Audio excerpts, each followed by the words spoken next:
Britain, like the West, has a problem with its young men.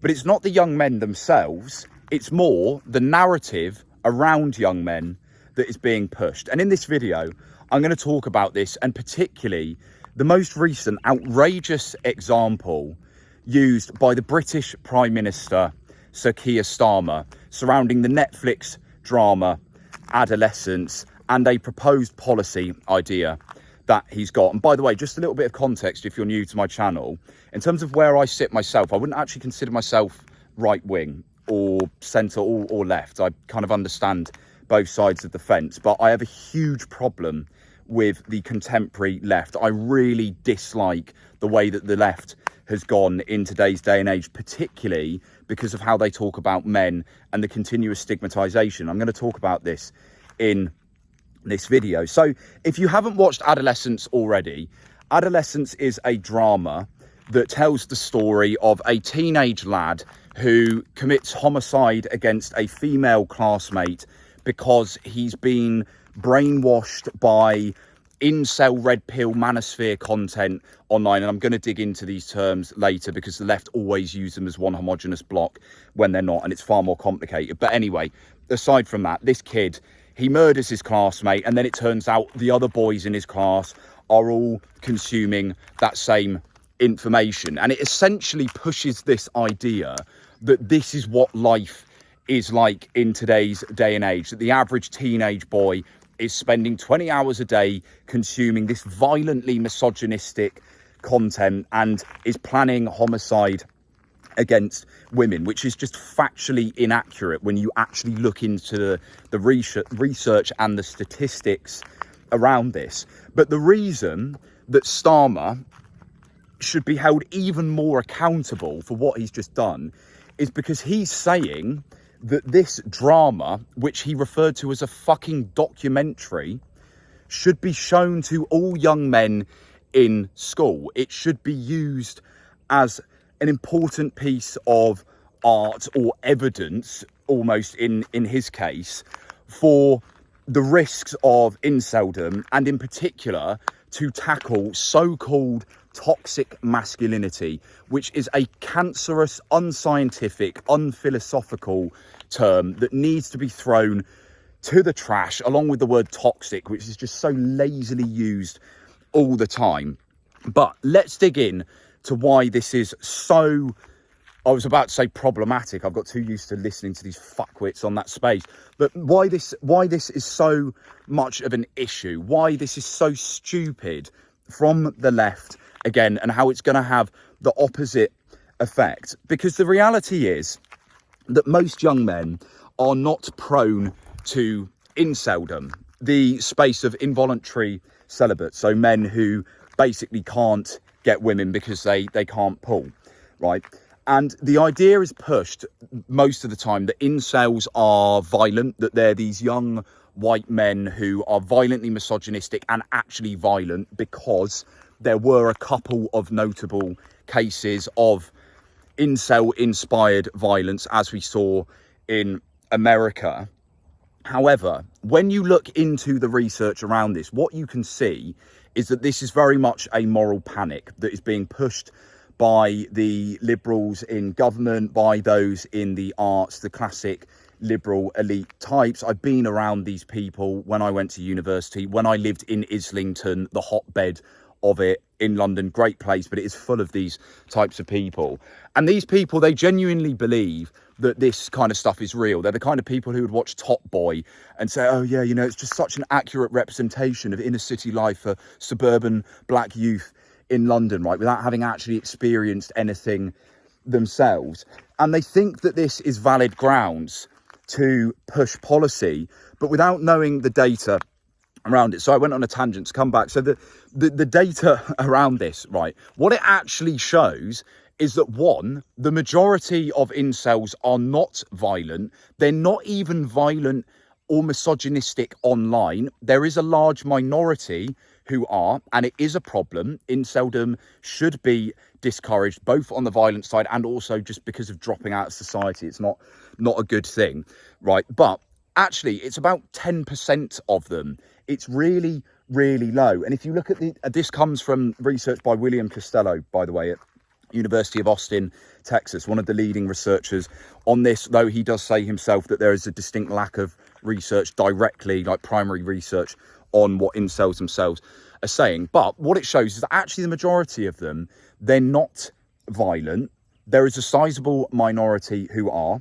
And yes, we must raise awareness of this and teach men not to go down this route. But the reality is it's no way near as big a problem as these idiots are making out.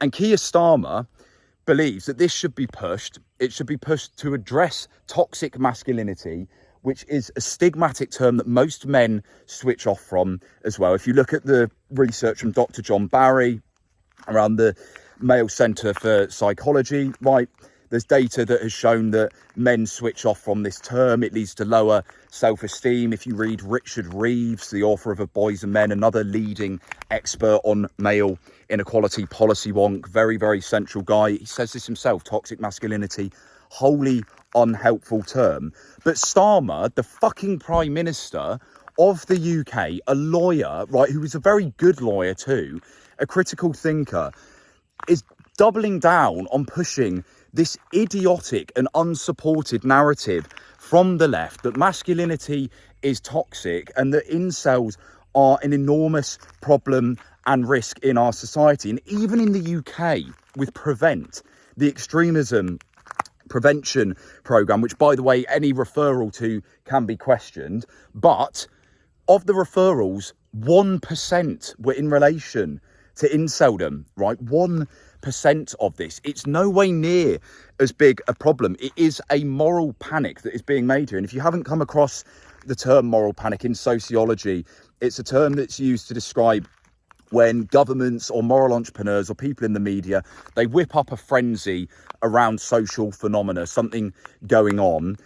They make something out seem much bigger than it is, so that government then enacts control over the certain group. They make policy around it. So, for example, there was a book called I believe it's called The Mods and the Rockers. It's a classic sociology book written about the so-called clashes between the mods and the rockers in the 1960s or 70s around the violence. And it was actually way, way, way lower than it really was.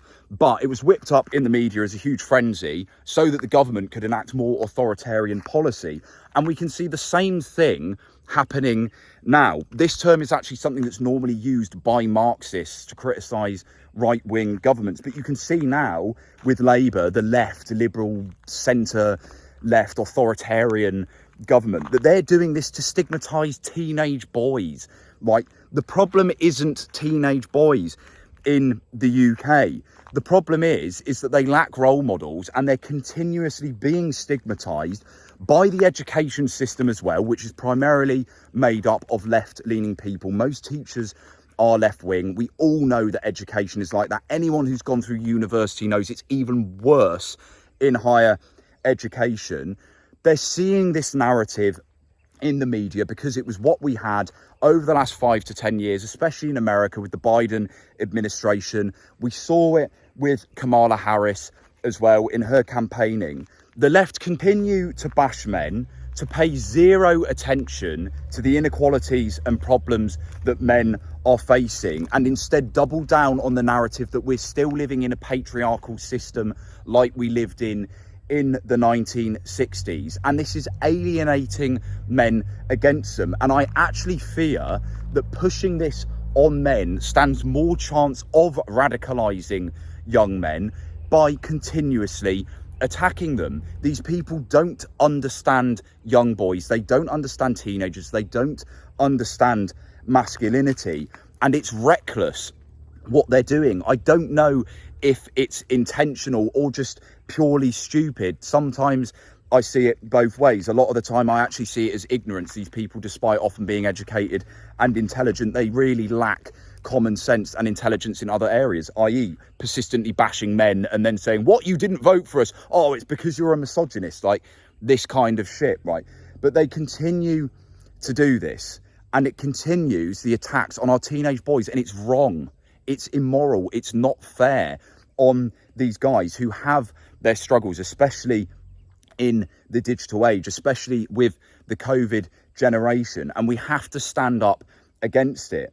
And I said this in the TikTok that I posted as well. If by any chance you're watching this now and you are a teenage lad who's at school, I want you to remember that there are plenty of us out here who do genuinely understand what it's like. We do want to support you. And if they do start pushing this stuff on you at school, this drama, if they do start pushing this education around toxic masculinity, which is total shit, it is propaganda, you do not have to accept it. You should question your teachers anyway and what you're being taught, because that's going to help you to become an independent, critical thinker. And the education system is designed to bash you into conformity. So don't be afraid to stand up against this. Don't be afraid to be in yourself as a man. You're not bad for being a young man. Your masculinity is not toxic, and you're not at risk of being an incel just because you don't like being told repeatedly that things like competition, like aspiring to do better in your life, right, to make money, to be attractive to women, these kind of things are toxic, right? You'd be surprised, for anybody else who hasn't clocked onto this kind of stuff, how ridiculous the range of toxic masculinity or toxic masculine behaviours can be. It's included things like teenage boys like throwing a note across the classroom with a girl's name on that they fancied, right? Imagine a 13-year-old doing that. That's obviously toxic masculinity, not the fact that they're a fucking teenager, right? But this stuff, it has to be tackled. It has to be addressed head on. And we as the adults have to do that too and say enough is enough of this bullshit. Stop stigmatizing our young men and our young boys. Stop trying to brainwash them with this unscientific bullshit propaganda. These people, they do not understand men. They hate them, and we have to do something about it. And look, as a few ideas for what you can do about this, first of all, working on yourself, doing your inner work, understanding masculinity and femininity, not in this stupid old school traditional sense of just believing that women are subservient to men and that we need to go back to the tradcon way of doing things. If you are a tradcon and that's your views, right, yeah, you're entitled to your views, but I don't think that's a solution in the slightest. But doing the inner work as men, understanding our emotions, how we operate as men, how we are different to women, growing into our masculinity, starting at the inner level, supporting each other, right? It's not weak to be kind to other guys. It's not weak to show support. We need brotherhood. We need community. We've always had that in the digital age. We lack it. We can see people are trying to do things about it. There are communities growing again, but we need that connection. We need that connection from guys who understand us, from people that we can relate to. So we need to double down on making these men's spaces, men's only spaces as well, because people have tried to strip them away. It's okay to have men's only spaces, female only spaces, and mixed spaces, right? So we need more of that. And of course, education and information. Start following the American Institute for Boys and Men, the Male Centre for Psychology. So Male Centre for Psychology, Dr. John Barry, Richard Reeves, American Institute for Boys and Men podcast, people like Chris Williamson, Modern Wisdom, right? He brings in a lot of experts around these things. If you want to learn more about incels, people like William Costello, there are so many sources out there that are doing the right thing when it comes to understanding the men's struggle. And as older men as well, we have a duty, we have a responsibility to look out for the younger guys, to help them grow in their masculinity. And this goes the whole way, as I would look up to people older and wiser than me. We have to support each other in this. We have to look after ourselves and we have to look after each other. It's a combination of individual and collective effort, and standing up against this hate that we see coming from the left in particular, this anti-male rhetoric. You don't have to be in this left right-wing field if you don't want to. You don't have to put it that way, but as I see it at the moment, it is overwhelmingly clear that the vast majority of misandry, of male hate and male stigmatization is coming from the left. They have abandoned men. They have abandoned their original voter base. They don't care about them anymore. And until they wake up and start doing something, it's going to be that way. It's going to be that vacuum. So reject woke ideology as we see it today. Woke being a very specific field within left-wing politics, but very influential. Reject it. Stand up for your values. Don't be afraid to be called a misogynist if you say, actually, no, masculinity isn't toxic, and I think men should be masculine. These kind of things, right? It's going to happen. People are going to try and bigoteer you. Don't be afraid to stand up against it. There has to be a movement against male hate, and it starts with us. Guys, I'll see you in the next video.